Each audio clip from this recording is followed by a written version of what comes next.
ಏನ್ರಿ ಇದು? ನಮ್ಮ ರಾಜ್ಯದಲ್ಲಿ ಗಣಿ ಇಲಾಖೆ ಅನ್ನುವಂಥದ್ದು ಇದೆಯಾ ಅಥವಾ ಸತ್ತಿದೆಯಾ? ಇಡೀ ರಾಜ್ಯದಲ್ಲಿ ಈ ಪರಿ ಗಣಿ ಲೂಟಿ ಆಗ್ತಾ ಇದೆ. ಆದ್ರೆ ಗಣಿ ಇಲಾಖೆಯವರು ಮಾತ್ರ ನಿದ್ದೆಯಿಂದ ಏಳ್ತಾನೆ ಇಲ್ಲ. ಇಲ್ಲಿ ನೋಡಿ, ಇದು ಉಡುಪಿ ಜಿಲ್ಲೆಯ ಹೊಸಾಳ ಹಾಗೂ ಕಾವಡ ಗ್ರಾಮದ ಗಡಿಭಾಗದಲ್ಲಿರುವ ಸೀತಾ ನದಿ ಹೊಳೆಯ ದೃಶ್ಯ. ಈ ನದಿ ಹೊಳೆಯಲ್ಲಿ ದಂಧೆಕೋರರು ಅಕ್ರಮವಾಗಿ ಮರಳುಗಾರಿಕೆ ನಡೆಸುತ್ತಿದ್ದಾರೆ. ಬೋಟ್ ಮೂಲಕ ಹಗಲಲ್ಲೇ ರಾಜಾರೋಷವಾಗಿ ಯಾರದ್ದು ಭಯವಿಲ್ಲದೆ ಮರಳು ಸಾಗಾಟ ಮಾಡ್ತಾರೆ. ಕೃಷಿಗೆ ಅಡಚಣೆ, ಸ್ಥಳೀಯರ ಆಕ್ರೋಶ. ಇದರಿಂದ ಸ್ಥಳೀಯರಿಗೆ ಕೃಷಿ ಮಾಡಲು ಸಮಸ್ಯೆಯಾಗುತ್ತಿದೆ. ಈ ಬಗ್ಗೆ ಸಾರ್ವಜನಿಕರು ಸಂಬಂಧಪಟ್ಟ ಅಧಿಕಾರಿಗಳಿಗೆ ಲಿಖಿತ ದೂರನ್ನ ಸಾಕಷ್ಟು ಬಾರಿ ಸಲ್ಲಿಸಿದ್ರು, ಪ್ರತಿಭಟನೆ ನಡೆಸಿದ್ರು.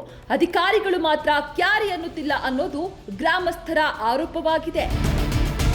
ನಮ್ಮ ಊರು ದ್ವೀಪದಂತಿದೆ.